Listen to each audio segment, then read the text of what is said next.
उसकी गाड़ी के नीचे आकर एक लड़की मर गई थी। फिर कुछ दिनों तक वो ज़हनी इंतशार में रहा और उसके बाद कॉलेज जाने लगा। मगर अहमद साहब, वो कॉलेज नहीं आ रहा है।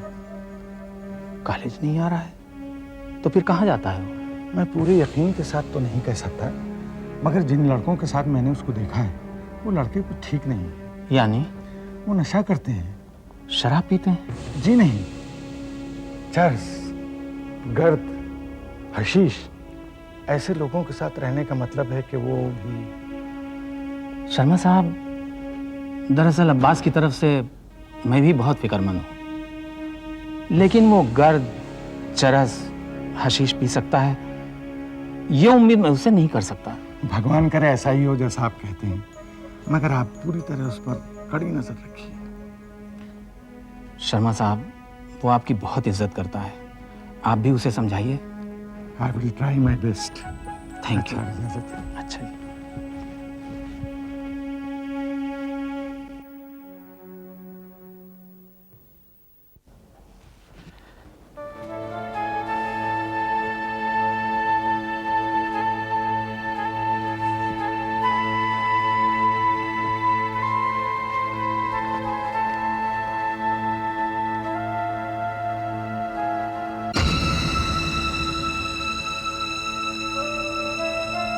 अब्बास, ये क्या हो गया तुझे? इतनी रात गए वापस आया है? इससे पहले तो कभी ऐसा नहीं हुआ था बेटे। हाँ अब्बू, इससे पहले ऐसा कभी नहीं हुआ था। और मुझे पता चला है कि तू अपने दोस्तों के साथ। मैं अपने दोस्तों के साथ जॉइंट पर जाता हूँ। और वो गर्द पीते हैं?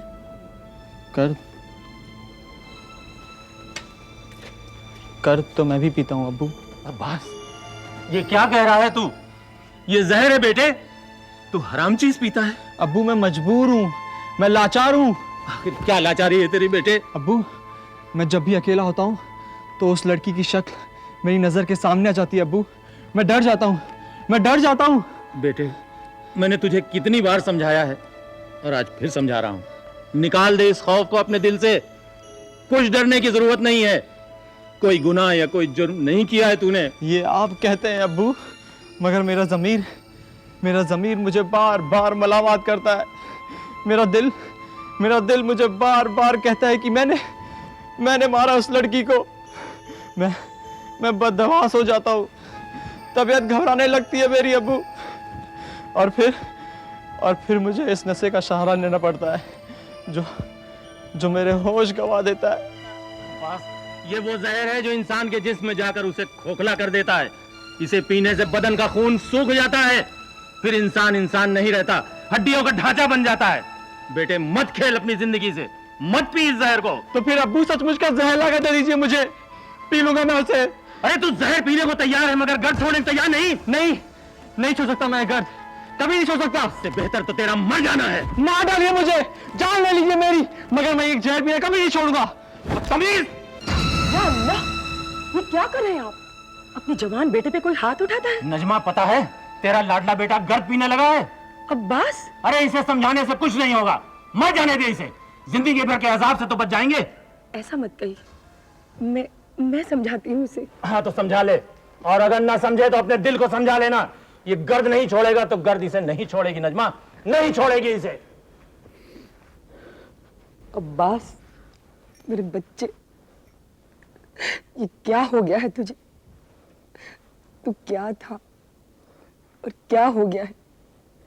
बता, क्यों तुला है तू अपनी जान लेने पर? मैं मजबूर हूँ अम्मा। क्या मजबूरी है तेरी? अम्मा, वो चेहरा हर घड़ी हर पल साए की तरह मेरा पीछा करता है। मैं उसे लाख भुलाने की कोशिश करता हूँ मगर भुला नहीं पाता हूँ।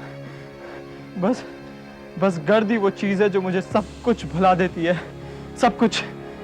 और कोई रास्ता नहीं है इसे भुलाने का? नहीं अम्मा, और कोई रास्ता नहीं है। अब्बास, छोड़ दे इस हराम चीज को बेटा, छोड़ दे। वो दुश्मन है जान की बेटा, छोड़ दे इसे।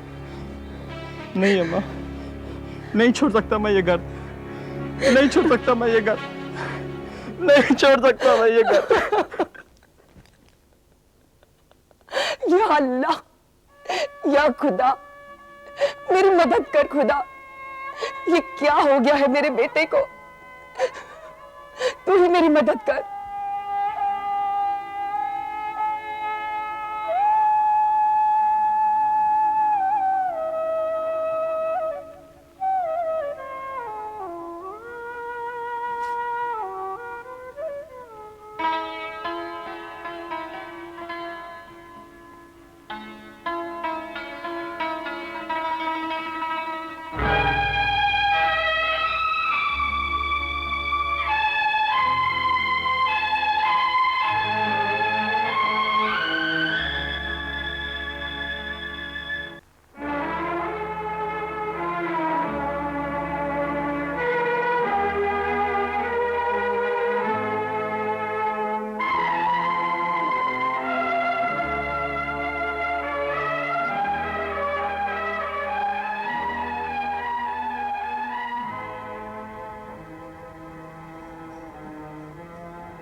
जब औलाद होती है तो दुआ करते हैं अल्लाह से कि औलाद बड़ी होकर माँ बाप का सहारा बनेगी, नाम रोशन करेगी।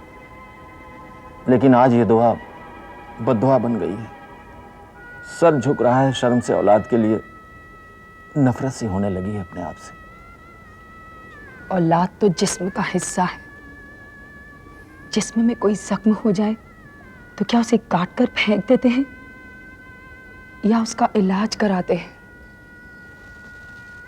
नजमा, इस लत का कोई इलाज नहीं नजमा।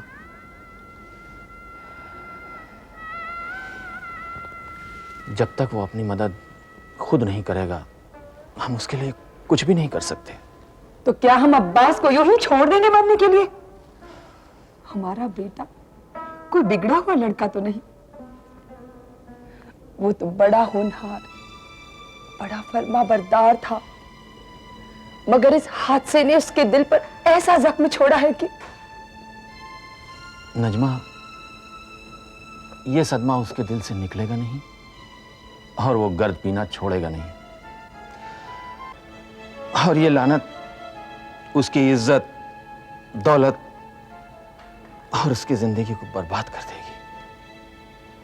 अभी तो ये बात चंद लोगों तक है, वो अपने भरोसे के लोग हैं, बात को छुपा रहे हैं। कल को ये बात आम हो जाएगी, हम तो किसी को मुंह दिखाने के काबिल नहीं रहेंगे। हम बच सकते हैं जिल्लत से। एक बात आई है मेरे जहन में। कैसी बात? शायद ऐसा करने से अब्बास की ये लत छूट जाए और हमारी सारी खोई हुई खुशियां वापस आ जाएं।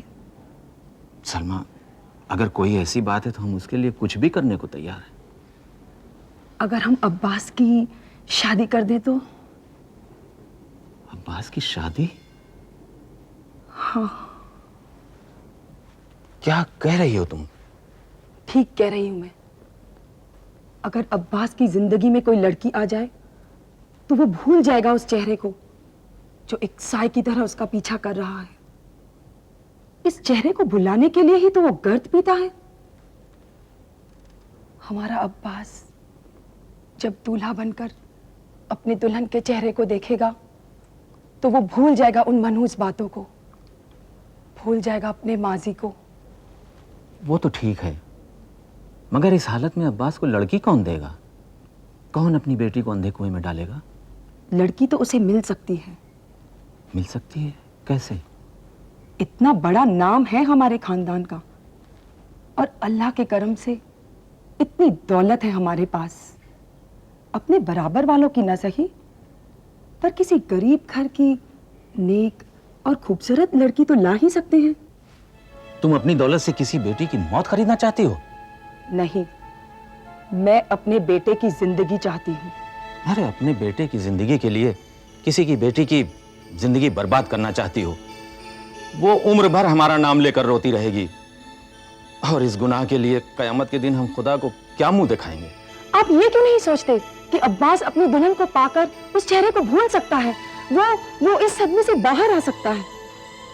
देखिए, औरत से बढ़कर कोई दोस्त नहीं होता मर्द का। एक नेक और शरीफ लड़की हैवान को भी इंसान बना देती है और जहन्नुम जैसे घर को भी जीनत। मेरा दिल कहता है कि अब्बास अपनी शादी के बाद उन मनहूस बातों को भूल जाएगा, वो गर्द को छोड़कर फिर से हमारा हो जाएगा। लेकिन नजमा, मैं नहीं समझता कि तुम जो सोच रही हो वो सच होगा। मैं मां हूं, मैं जानती हूं अपने बेटे को। हमारा अब्बास बिल्कुल ठीक हो जाएगा। और लड़की? एक लड़की है मेरे जहन में, नेक, शरीफ और खूबसूरत। जरूर किसी गरीब घर की होगी। गरीब घर की तो नहीं, खाते पीते घर की है। कौन है वो लोग? अकरम खां की बेटी जीनत। तो क्या अकरम खान इस रिश्ते के लिए राजी हो जाएगा? क्यों नहीं? ये जानते हुए कि हमारा बेटा। हम ये बात अकरम खां को क्यों बताएंगे? तो क्या हम उससे झूठ बोलेंगे? अपनी औलाद की खातिर क्या कुछ नहीं करता इंसान। अगर हम अपने अब्बास के लिए एक छोटा सा झूठ बोल दे तो? नहीं नहीं, ये गुनाह है, ये मैं नहीं कर सकता। तो क्या आप अपने बेटे की जिंदगी नहीं चाहते? अरे अपने बेटे को जिंदा देखने के लिए किसी की बेटी का गला घोंट दूं, उसे मार डालूं, ये मुझसे नहीं होगा। तो फिर ठीक है, इस घर से सिर्फ अब्बास का ही नहीं, मेरा जनाजा भी उठता देखेंगे आप। नहीं नहीं नजमा, ऐसा मत कहो, मैं खुदा के कहर से बहुत डरता हूं। मैं भी अल्लाह को हाजिर नाजिर जानकर कहती हूँ कि मेरा मकसद किसी की बेटी की जिंदगी तबाह करना तो नहीं, मैं अपने बेटे को नई जिंदगी देना चाहती हूँ। मैं कल ही अकरम खां के घर पैगाम भिजवाती हूँ कि हम उसकी बेटी को देखने आ रहे हैं।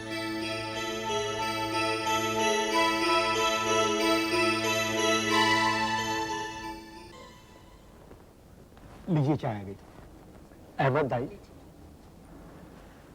पहले तो मुझे यकीन ही नहीं आ रहा था कि आज आप लोग हमारी बेटी को देखने आ रहे हैं, और अचानक आपको यहाँ देखकर मुझे बेहद खुशी हुई। अरे बेगम लाइए, इस खुशी के मौके पे हमें भी चाय पिलाइए।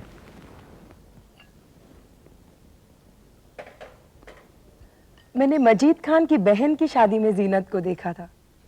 बस उसी दिन से सोच रही थी कि मैं उसे अपने अब्बास मियाँ के लिए मांगूंगी। और अल्लाह ने तुम्हारी ये मुराद पूरी कर दी। वैसे तो मैं लड़के को लड़की दिखाने की रस्म को बुरा मानती हूँ, मगर औलाद की खुशी के लिए ये भी करना पड़ता है। अहमद भाई, इसमें बुराई की भला क्या बात है जी? आजकल के जमाने में ये सब करना पड़ता है। बेगम, जरा जीनत को बुला लो। माफ कीजिएगा अहमद भाई, वक्त की कमी के कारण मैं अपने दोस्तों और रिश्तेदारों को बुला ना पाया। इसकी क्या जरूरत है? हमने तो जीनत को देखते ही पसंद कर लिया था। बस अब तुम्हारी हाँ सुनना चाहते हैं। जी, मैं भला कैसे ना कर सकता हूँ। बस तो फिर शादी की तारीख पक्की कर देते हैं। शादी की तारीख? शादी तो हम जल्द से जल्द करना चाहते हैं। लेकिन इतनी जल्दी का मतलब? अकरम खां, अगर तुम तैयार हो तो हम कल ही बारात लेकर आ सकते हैं। इतनी जल्दी? जल्दी हमें नहीं, अब्बास मियाँ को है। लीजिए, जीनत आ गई।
मैं ये शादी नहीं कर सकता।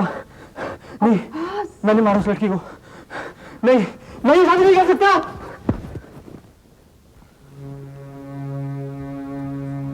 अम्मी जान, जीनत को अंदर लेके जाओ। अहमद भाई, मैंने उड़ती उड़ती खबर सुनी थी कि आपका बेटा नशा करता है, मगर मुझे उस बात पे यकीन नहीं आया। जानते हैं क्यों? आप एक बड़े शख्स हैं, आपसे जलने वाले काफी लोग होंगे, शायद उन्होंने ये बात को उड़ाया, मगर आज पता चला कि बात सच है। आप एक नामी खानदान से ताल्लुक रखते हैं, बहुत ऊंचा खानदान है आपका। अरे मैं तो बहुत खुश हो रहा था कि इतने बड़े खानदान में मेरी बेटी का ब्याह हो रहा है, मगर आज पता चला क्या होता है ऊंचा खानदान, क्या होता है बड़े लोग, और क्या होती है ऊंचे खानदान की औलादें, पागल, शराबी। और आप उस पागल के लिए मेरी बेटी का हाथ मांगने आए। अकरम मियां, तुम मुझे गलत समझ रहे हो। क्या गलत समझ रहा हूं मैं यह गलत समझ रहा हूं कि तुमको मालूम नहीं कि तुम्हारा बेटा नशा करता है। अहमद भाई, मैं गरीब जरूर हूं लेकिन भिखारी नहीं, और आप अमीर जरूर है मगर शरीफ नहीं। और अकरम खान अपनी बेटी का हाथ सिर्फ किसी शरीफ खानदान में देगा, सिर्फ शरीफ। अरे अकरम मियाँ, किन कंजरों को मुंह लगाते हैं आप? आपकी क्या अक्ल मारी गई है कि ऐसे लोगों से रिश्ता जोड़ने चले थे? चलिए, आप अंदर चलिए। अहमद खान, जब आप जाइएगा तो दरवाजा बंद करके जाइएगा।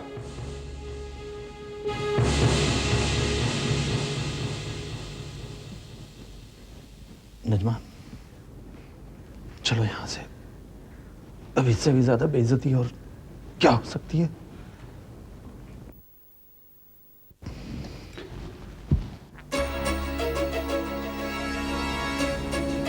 मजा आ रहा है यार, 2 सिगरेट और हो जाए भाभी।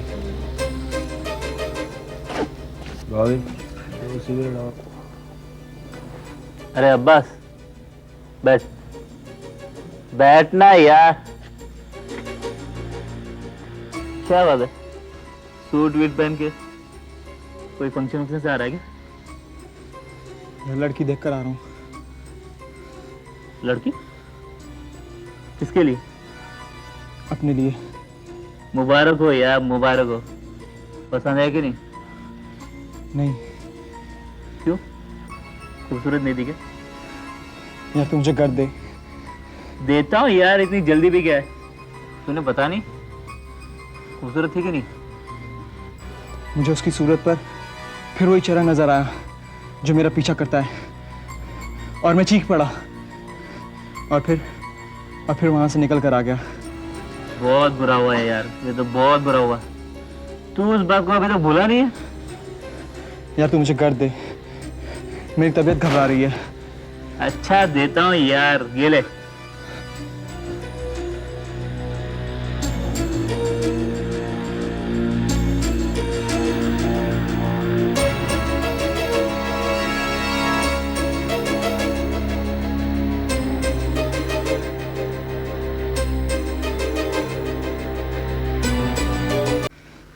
यार लड़की देखकर आ रहा हूँ।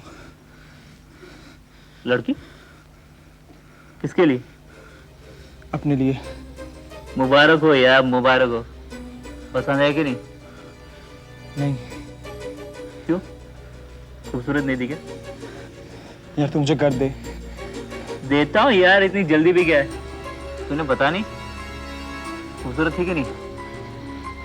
मुझे उसकी सूरत पर फिर वही चेहरा नजर आया जो मेरा पीछा करता है, और मैं चीख पड़ा, और फिर वहां से निकल कर आ गया। बहुत बुरा हुआ है यार, ये तो बहुत बुरा हुआ। तू उस बात को अभी तक भूला नहीं है? यार तू मुझे कर दे, मेरी तबीयत घबरा रही है। अच्छा देता हूँ यार, ये ले।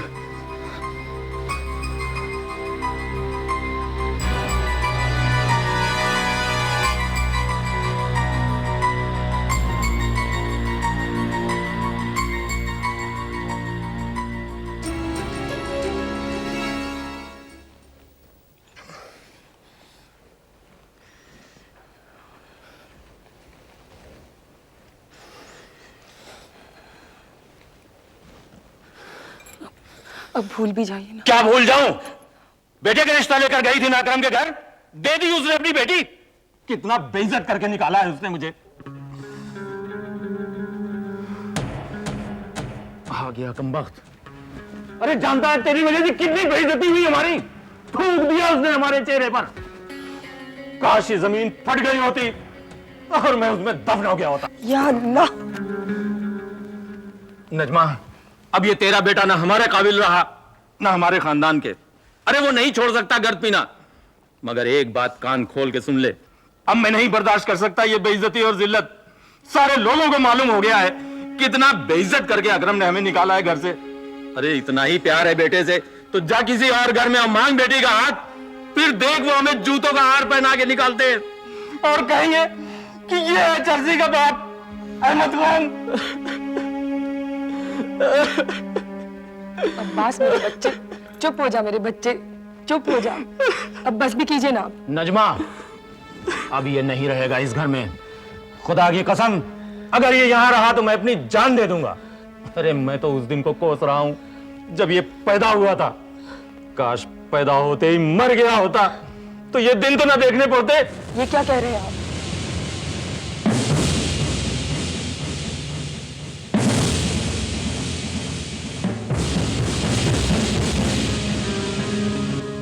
अब्बास, अब्बास बेटे। नजमा, अगर तू उसके पीछे गई तो मेरा मरा हुआ मुंह देखना।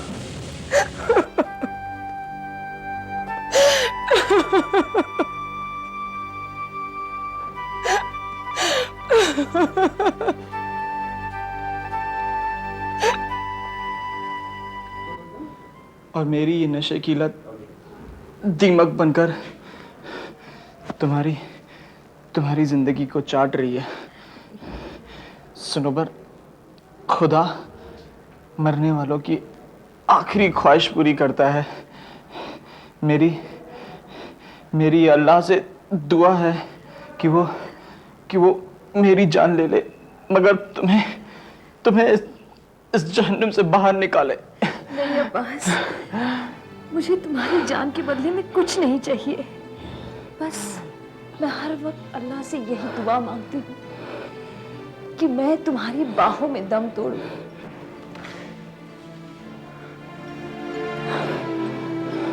सनोबर, अब्बास भाई,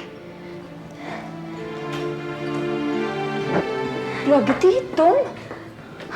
इनकी हालत बहुत खराब है ना? हाँ, अब बस अल्लाह पर ही भरोसा है। मगर तुम यहाँ क्यों आई हो? मैं तुम्हें छुड़ाने आई हूँ। हमें छुड़ाने? बस यूँ समझ लो कि नम्रता के कैद में ये तुम्हारा आखिरी दिन है। तुम अपनी जान खतरे में डालकर यहाँ क्यों आई? मैं ये देखना चाहती थी कि तुम अकेली हो या अब्बास भाई भी तुम्हारे साथ है। लेकिन इतना बड़ा खतरा मोल लेने की क्या जरूरत थी? ईसा भाई और मूसा भाई के बहुत एहसान है मुझ पर। ये एहसान मैं जिंदगी भर चुका नहीं पाऊंगी। अगर तुम्हें यहाँ से छुड़ा दूं तो थोड़ा बोझ हल्का हो जाएगा मेरी आत्मा से। लेकिन अब्बू ने क्या एहसान किए तुम पर? ये एक बहुत लंबी कहानी है, मेरे पास वक्त नहीं है। कोई मेरा इंतजार कर रहा है, मैं चलती हूँ। खुदा हाफिज। अपना ख्याल रखना। अब्बास, देखा अल्लाह कितना रहम करने वाला है। उसने हमारी फरियाद सुन ली। सुनवर, देखना तो यह है कि मैं इस कैद से आजाद होता हूँ या फिर जिंदगी की कैद से। नहीं अब्बास, ऐसा मत कहना, तुम्हें कुछ नहीं होगा। देखा, प्रगति का यहाँ आना इस बात का सबूत है। हमारी आजादी और नम्रता बहन की बर्बादी अब ज्यादा दूर नहीं है। प्रगति, आ गई तुम? हाँ। तुम्हें किसी ने पहचाना तो नहीं? नहीं। फरीदा, तुम्हारा ये उपकार मैं कभी नहीं भूल पाऊंगी। उपकार कैसा? मैं अंदर इतनी बेबाकी से सिर्फ इसलिए जा सकती थी क्योंकि सब मुझे फरीदा समझते थे। खुदा ना करे कि लोग तुम्हें फरीदा समझे। कैसी बातें कर रही हो तुम? प्रगति, किताबों में पढ़ा था कि दुनिया में जब पाप बढ़ जाता है तो अवतार जन्म लेते हैं। तू भी किसी अवतार से कम नहीं। मैं तो अल्लाह की गुनहगार बंदी हूँ। जिंदा रहने के लिए गुनाहों से समझौता कर लिया है। अब इन गुनाहों की तलाफी नामुमकिन है। अल्लाह मुझे कभी माफ़ नहीं करेगा। फरीदा, अल्लाह तो रहीम है, सबकी खताएं बख्श देता है। क्या पता तुम्हारे एक नेकी के बदले वो तुम्हारे सारे गुनाह माफ कर दे। पर वो एक नेकी भी तो नहीं की है मैंने। क्यों? मेरी मदद करके तुमने नेकी का काम नहीं किया है? इस नर्क से जब सारी मजलूम बहनें आजाद हो जाएंगी तो कितनी दुआएं देंगी।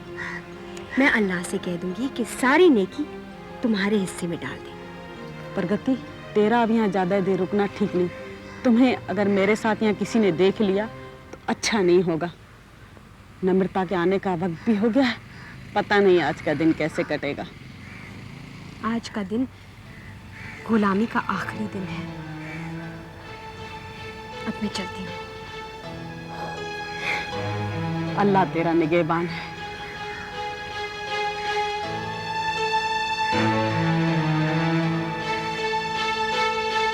ये तुम क्या कह रही हो प्रगति? तुम वहां गई थी? हाँ विक्रम साहब, मैं नम्रता के आश्रम पर गई थी और सनोबर और अब्बास से मिलकर आई हूँ मैं। अब्बास भी वहीं है? हाँ, वो बहुत बीमार है। अगर उसे वहां से जल्द निकाला नहीं गया तो बगैर इलाज के वो... प्लीज विक्रम साहब, अब आप देर मत कीजिए। नम्रता के आश्रम पर धावा बोलकर आप उन मजलूमों को उसकी कैद से आजाद करवा दीजिए, प्लीज। मैं तुम्हारी हिम्मत की दाद देता हूं प्रगति। अब मैं उस आश्रम के लिए सर्च वारंट और नम्रता के लिए अरेस्ट वारंट निकालने का बंदोबस्त करता हूं। बुर्का पहनकर कहां गई थी तू? और वो भी मेरी इजाजत के बगैर? मैंने कुछ पूछा है तुझसे? तेरी खामोशी में बगावत की बू आ रही है मुझे। बोल कहां गई थी? तू इस तरह नहीं बोलेगी। मुझे तेरी जबान खुलवानी आती है। हेलो, जी हाँ। नम्रता बहन से बात करवाइए। नम्रता बहन, आपके लिए टेलीफोन।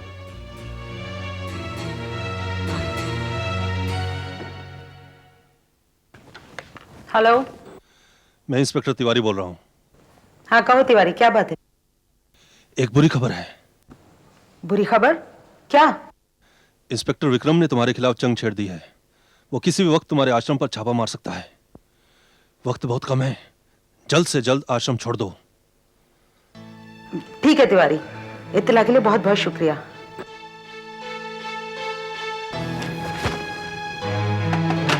जब्बार जी, जितनी जल्दी हो सके हमें इस आश्रम को छोड़ देना है। ठीक है। जो हमारे वफादार हैं उन्हें कहो नई जगह पहुंच जाए, और जिन पर तुम्हें शक है उन्हें अपने साथ लेकर जाओ। तो सनोबर और अब्बास का क्या करें?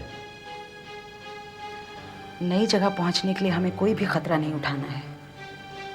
उन्हें तुम एम्बुलेंस में लेकर जाओ, जिससे किसी को कोई शक ना हो।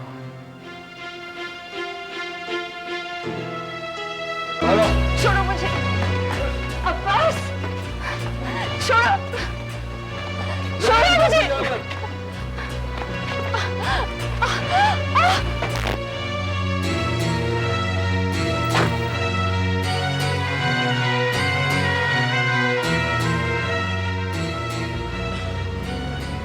अब्बास, क्या हो गया? सुनो बे, हाँ? लगता है मेरा आखिरी वक्त आ गया। सुनो बर, ऐसा मत कहना। सुनो बर,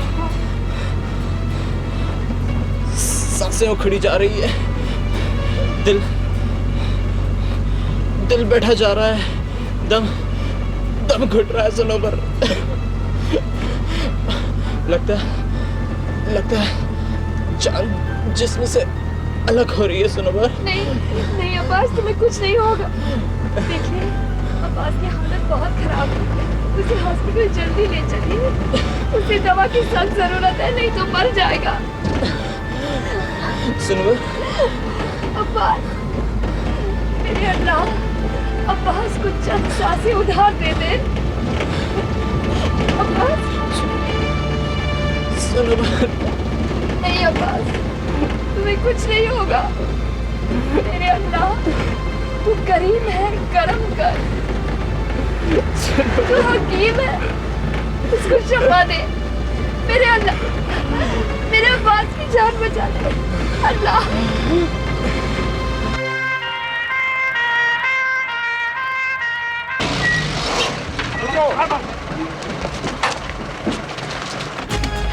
चल ले लो क्या चल चल। डॉक्टर साहब, मेरे अब्बास की जान बचा लीजिए, नहीं तो मर जाएगा। इंस्पेक्टर विक्रम, प्रगति, अब्बास की तबीयत बहुत खराब है, तुम्हें दोनों जल्दी किसी पास के अस्पताल में ले जाओ। माधव, यस सर, एम्बुलेंस को तुम ड्राइव करोगे, ओके? जल्दी प्रगति, बहुत बहुत कम है, गो। नम्रता, अब समझ ले कि तेरा सारा खेल खत्म।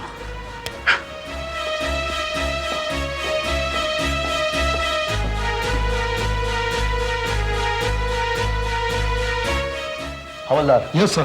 पूरे आश्रम की तलाशी लो, जाओ। Okay sir. Hello inspector. Advocate Sodhi, आप यहाँ? जी हाँ, आप मुझे यहाँ देखकर चौंक गए, मगर मुझे आपको यहाँ देखकर कोई ताजुब नहीं हुआ। मिस्टर सोडी, ये मत समझिए कि कोई भी शख्स कानून से ऊपर होता है। नम्रता के पीछे चाहे जितनी भी बड़ी ताकतें हों, मगर वो कानून से बचेगी नहीं। आप कहना क्या चाहते हैं? मेरे पास इस आश्रम का सर्च वारंट और नम्रता का अरेस्ट वारंट है। सर, पूरा आश्रम खराज कर लिया, कोई नहीं।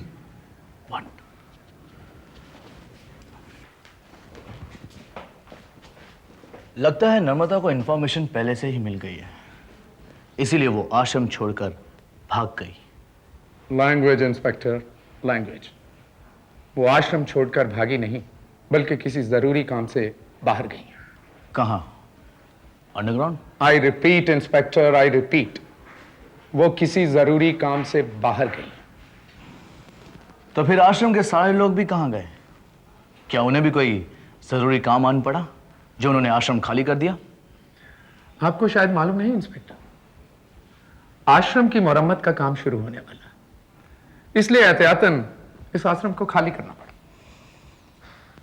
खैर, आश्रम की मरम्मत का काम तो हमारी निगरानी में हो जाएगा और नम्रता को हम ढूंढ भी लेंगे। मुझे अफसोस है इंस्पेक्टर, आपकी यह हसरत कभी पूरी नहीं होगी। क्या वो देश छोड़कर भाग गई? No, she is very much here. देखिए मिस्टर सोडी,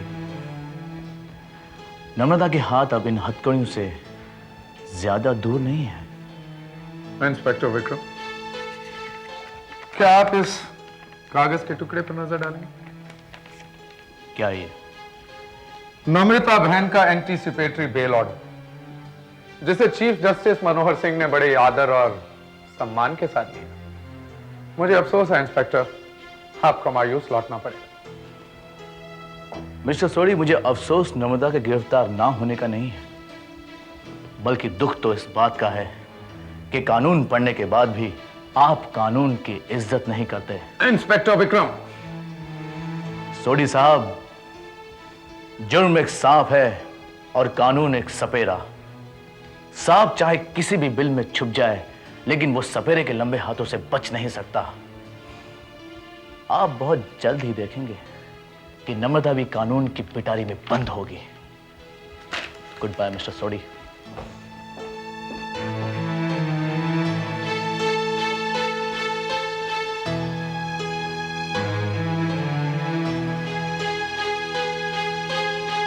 प्रगति, अब्बास को कुछ नहीं होगा, कुछ नहीं होगा।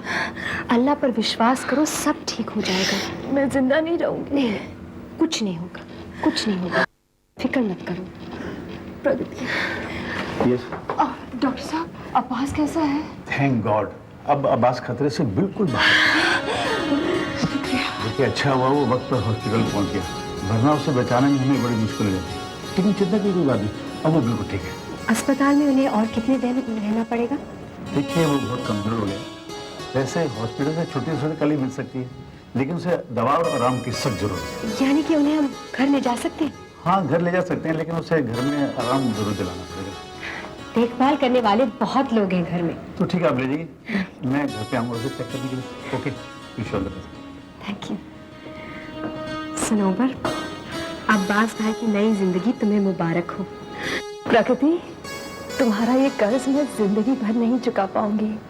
तुमने अब्बास की जिंदगी बचाकर एक सुहागन का सुहाग बचाया है, और मुझे नम्रता बहन की कैद से छुड़ाकर एक औरत की आबरू बचाई है, ये काम किसी इंसान के बस का नहीं है। सनोबर, मैंने कुछ नहीं किया है। इसका सेहरा तुम्हारे सर ही बनता है। मेरे सर? हाँ, अब्बास भाई के लिए तुम्हारा प्यार और बलिदान देखकर उसकी रहमत जोश में आ गई। उसने तुम्हारी फरियाद सुन ली और तुम्हें मुसीबत से बचा लिया। अगर तुम पर किसी का एहसान है तो सिर्फ अल्लाह का। उसके एहसान से किसी को इनकार नहीं है, मगर बहाना इंसान बनता है। अल्लाह ने ही तुम्हें भेजा है हमारी मदद के लिए। सनोबर, अगर बुरा ना मानो तो एक बात पूछूं मैं? पूछो। एक फरिश्ता सिफत इंसान की बेटी हो तुम, और खुद इतनी नेक और शरीफ, फिर भी अब्बास भाई जैसे इंसान से तुम्हारी शादी हो गई, और वो भी तुम्हारे माँ बाप की मर्जी के खिलाफ। तुमने अब्बास भाई ने देखा क्या? प्रगति, ये सवाल का जवाब इतना आसान नहीं है। आसान नहीं है कि इसका जवाब है ही नहीं तुम्हारे पास? जवाब है प्रगति, मैं तुम्हें जरूर बताऊंगी कि मैंने अब्बास में क्या देखा। सनोबर, अगर बुरा ना मानो तो एक बात पूछूं मैं? पूछो। एक फरिश्ता सिफत इंसान की बेटी हो तुम, और खुद इतनी नेक और शरीफ, फिर भी अब्बास भाई जैसे इंसान से तुम्हारी शादी हो गई, और वो भी तुम्हारे माँ बाप की मर्जी के खिलाफ। तुमने अब्बास भाई ने देखा क्या? प्रगति, ये सवाल का जवाब इतना आसान नहीं है। आसान नहीं है कि इसका जवाब है ही नहीं तुम्हारे पास? जवाब है प्रगति, मैं तुम्हें जरूर बताऊंगी कि मैंने अब्बास में क्या देखा। ये उन दिनों की बात है जब मैं सोशल वर्क करती थी।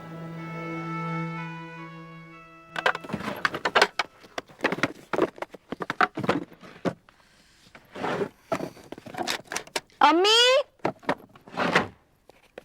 अम्मी, ओहो, अम्मी, क्या बात है? क्यों इस तरह चिल्ला रही है?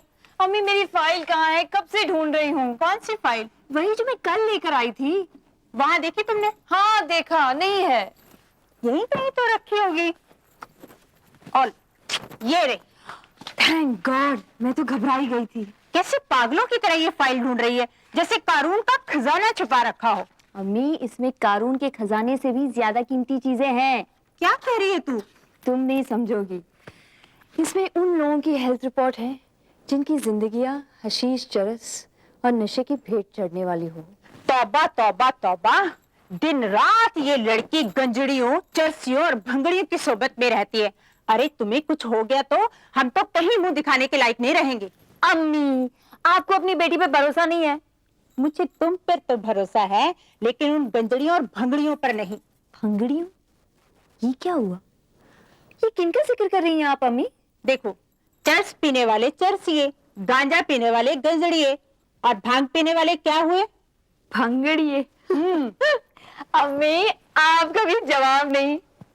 देखो बेटी, मैं तो तुम्हें कभी इस बात की इजाजत नहीं देती, पर पता नहीं तुम्हारे अब्बू की अकल पे कौन से पत्थर पड़े हैं जो तुम्हें इस काम के लिए इजाजत दे दी। अच्छा, गोया कि हमारी अकल पर पत्थर पड़े थे। यूं कहो कि तुम्हारी अकल पर पत्थर पड़े हैं। बल्कि मैं तो कहूंगा कि तुम्हारी अकल घास चरने चली गई। क्या? अरे भाई, हमने जिस काम की इजाजत अपनी बिटिया को दी है वो कोई मामूली काम नहीं है। वो है खिदमत खल्क, यानी कि इंसानों की खिदमत। और इंसान भी कौन? जो बेचारे जिंदगी की राह में भटक गए हैं, जिनकी जिंदगी अजाब बन चुकी है। हाँ अम्मी, अगर आप उन औरतों और मर्दों को देखेंगी ना जो नशे के अधीन हैं, तो आपको भी उनकी जिंदगी पे तरस आएगा। अरे तरस क्या, मैं तो झाड़ू मारूं ऐसे गंजड़ी और भंगड़ियों को। नहीं अम्मी, ये लोग वाकई रहम के काबिल हैं। जब हमारी सलाह और खिदमत से अच्छे हो जाते हैं और नशा छोड़ देते हैं, उन्हें देखकर बड़ा सुकून मिलता है। अरे कितने सवाब का काम कर रही है हमारी बिटिया रानी। करने दे से ये काम। तो आप भी जाइए, आप क्यों घर में बैठे हैं? आप भी सवाब कमाइए जाकर। हाँ? मैं जाऊं? हाँ बिटिया, मेरे ख्याल से तू निकल ही जा, वरना क्या? वरना तुम्हारे कहने पे मैं फिर इसे रोक बैठूंगा। चल चल चल चल। खुदा हाफिज, खुदा हाफिज। सुनिए, अब हमारी लड़की जवान हो गई है। अब इसकी उम्र दूसरों की खिदमत की नहीं, बल्कि अपने शौहर की खिदमत की है। इसकी शादी के बारे में कुछ सोचिए। अरे साजिदा बेगम, ये दुनिया फानी है, 4 दिन की जिंदगानी है। अरे जिंदगी के साथ साथ आखिरत का सामान भी तय कर लेना चाहिए। ईसा भाई 16 आने सच बोलता है। लो, आ गए आपके दुम छल्ले। भाभी जान, आप इतना नहीं जानती कि छल्ला दुम में नहीं उंगली में पहना जाता है। तो आप इनकी उंगली में घुस जाइए। भाभी जान, अगर मैं इनकी उंगली में घुस जाऊंगा तो आप किसकी उंगली पकड़कर चलेंगी? हाय अल्लाह, मैं हारी इनसे। बड़े मियाँ तो बड़े मियाँ, छोटे मियाँ सुभान अल्लाह। मूसा भाई, तुम्हारी भाभी जान ने तुम्हारा नाम सुभान अल्लाह रख दिया है। क्यों नहीं, क्यों नहीं। बड़ा भाई माशाअल्लाह, छोटा भाई सुभान अल्लाह।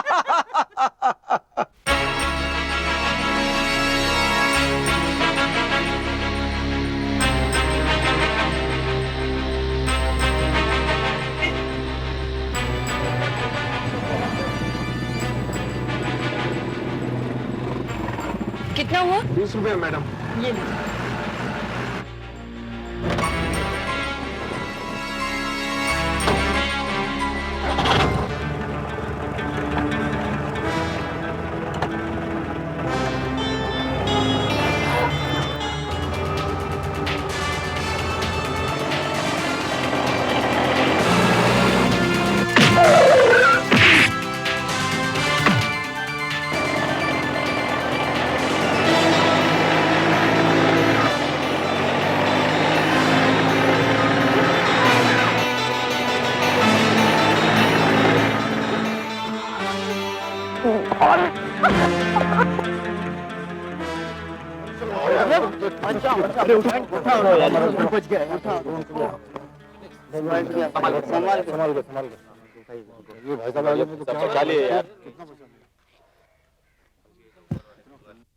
आप ठीक तो है ना?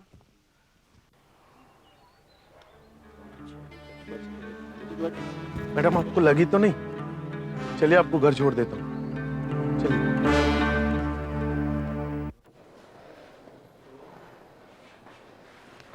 वेरी गुड, आपने जल्दी इम्प्रूवमेंट किया है। मुझे उम्मीद है अब आप बिल्कुल ठीक हो जाएंगे। अब आप आराम कीजिए।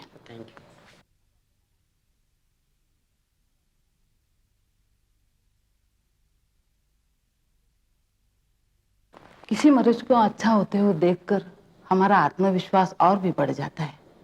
हमें खुशी होती है कि हम हमारे मकसद में कामयाब हो रहे हैं। क्यों सनोवर, तुम्हारा क्या ख्याल है? आप ठीक कहती है रंजन ताई। हमारी ऑर्गेनाइजेशन ने जिस काम का बीड़ा उठाया है उसमें हम सचमुच कामयाब हो रहे हैं।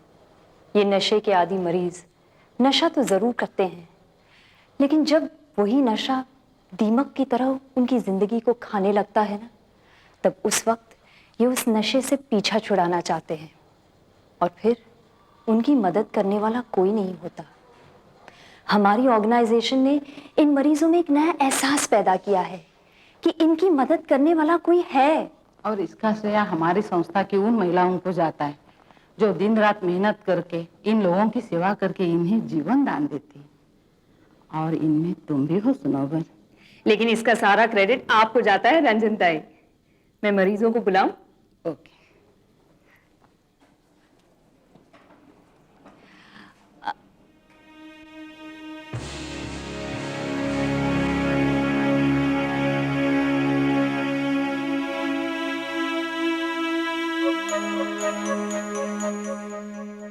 आप यहाँ? शायद आप गलत लाइन में बैठे हैं। जी मैं बिल्कुल सही लाइन में बैठा हूँ। लेकिन ये लाइन तो नशे के आदी मरीजों का है। मैंने कहा ना आपसे, मैं बिल्कुल सही लाइन में बैठा हूँ। देखिए, मेरा नाम सनोबर है। मैं इस ऑर्गेनाइजेशन की मेंबर हूँ। क्या मैं आपका नाम पूछ सकती हूँ? मेरा नाम अब्बास है। अब्बास जी, उस दिन आपने मेरी जान बचाई। घबराहट और बदहवासी में मैं आपका शुक्रिया अदा करना भूल गई। क्या आज मैं आपका शुक्रिया अदा कर सकती हूँ? मैं कुछ समझा नहीं। बुरा ना माने तो मैं एक बात पूछूं? पूछिए। आपको ये बुरी लत लगी कैसे? कोई तो वजह होगी, कोई तो सबब होगा। वजह एक हादसा है, एक चेहरा है जो हमेशा साए की तरह मेरा पीछा करता है। मैं डर जाता हूं उस चेहरे से। सनोवर जी, मैं मायूस हो चुका हूं अपनी इस जिंदगी से। मैं इस लत को छोड़ देना चाहता हूं, मगर छोड़ नहीं पा रहा हूं। आपके घर वाले इसमें आपकी कोई मदद नहीं करते? घर वाले? हाँ, घर वाले। जी मेरा कोई नहीं है, मैं तन्हा हूं इस दुनिया में। देखिए, आप बिल्कुल फिक्र मत कीजिए, मैं आपकी मदद करूंगी इस बला से पीछा छुड़ाने में। आप? हाँ, मैं। इतना बड़ा एहसान किया है आपने मुझ पर, इस एहसान का बदला तो चुकाना ही पड़ेगा ना।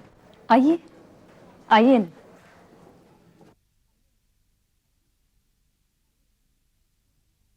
अरे सनोवर, कौन है ये? रंजिता, ये अब्बास जी हैं। मैं इन्हें जानती हूँ। बदकिस्मती से इन्हें नशे की आदत लग गई, लेकिन इन्हें ये एहसास हुआ है कि ये आदत जानलेवा है, इसलिए ये हमारे पास आए हैं। ये बहुत अच्छा किया इन्होंने, हम इनकी मदद जरूर करेंगे। अब इनकी चेकअप करवा के हम इनका इलाज शुरू करवा देंगे। जी आइए।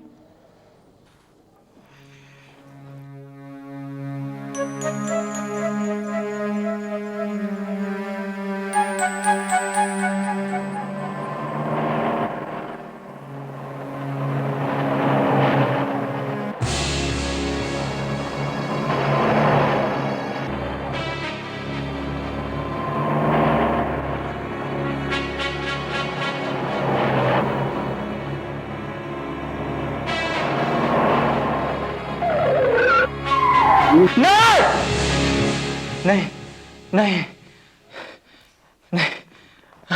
अब्बास जी, क्या हुआ आपको? वही चेहरा, फिर वही चेहरा मेरे सामने आ रहा है। मेरी तबीयत घबरा रही है। मैं इस चेहरे की वजह से यहाँ आया था, मगर वो यहाँ भी मेरा पीछा कर रहा है।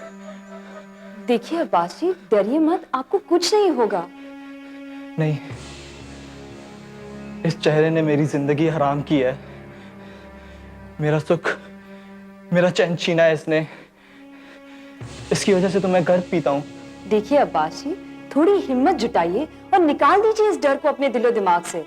नहीं, जब वो चेहरा मेरे सामने आता है तो मेरी हिम्मत टूट जाती है। डर और खौफ से मैं कांपने लगता हूँ। अब्बास जी, इसी डर से मुकाबला करना है आपको, इसी डर से लड़ना है आपको। अगर आप इस कदर हिम्मत नहीं जुटा पाएंगे तो ये डर भाग कैसे जाएगा? नहीं, वो मेरा पीछा नहीं छोड़ेगा, कभी नहीं छोड़ेगा। अब मैं यहाँ नहीं रह सकता।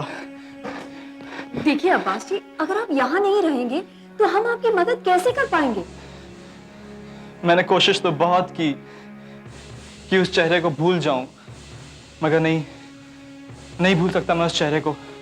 मैं जा रहा हूं। देखिए रुक जाइए, वो आपका कुछ नहीं बिगाड़ सकता।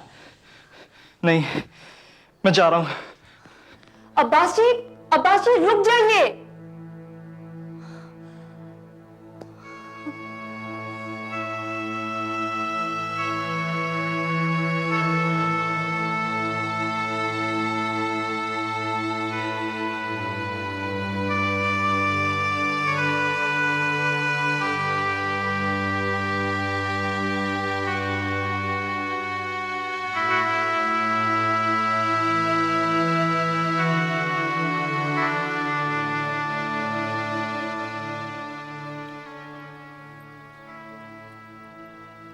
सनोबर, अरे तू चौकी क्यों?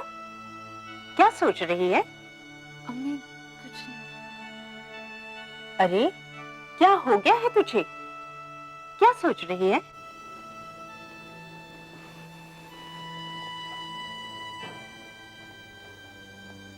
अम्मी, मेरी एक चीज खो गई। चीज खो गई है? बहुत कीमती चीज थी क्या? रुपए से उसका मोल नहीं किया जा सकता। भाई चीज कीमती हो या बेमोल, चीज तो चीज होती है। आप ठीक कहती हैं। तुझे इतनी ही पसंद थी वो चीज तो दूसरी खरीद ले। अम्मी, जो चीज खो गई है ना, वो खरीदी नहीं जा सकती। तो फिर तो एक ही इलाज है उसका। क्या? तो उसे भूल जा। ये तो नामुमकिन है। उसे भूलना इतना आसान नहीं। चीज इतनी ही कीमती थी तो उसको संभाल के क्यों नहीं रखा? खो क्यों दिया? अम्मी, किसी चीज का खोना एक हादसा होता है और हादसे इंसान के बस में नहीं होते। और किसी चीज का मिलना एक यादगार हादसा।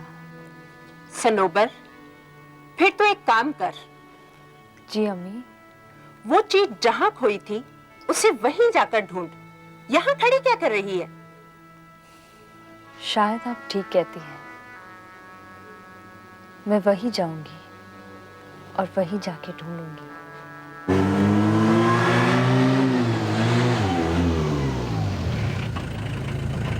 कितना हुआ?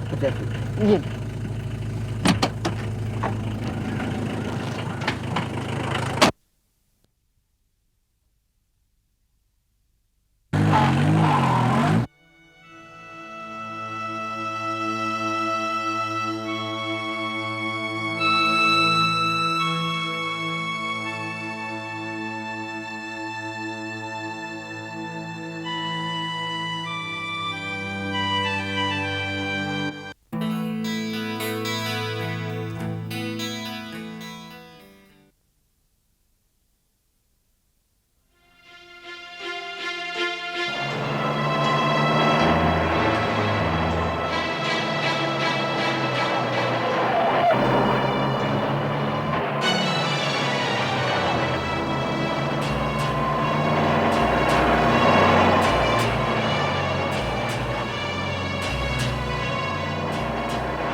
अरे पापी हत्यारे, ये तूने क्या किया?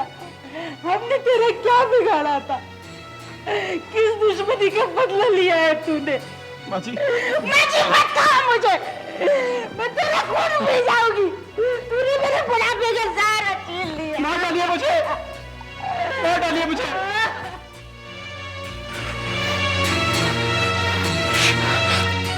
आप ये क्या किया आपने? जिस चीज को आपका दिल नहीं करता उसे करते क्यों है? मैं मजबूर हूं। मजबूर?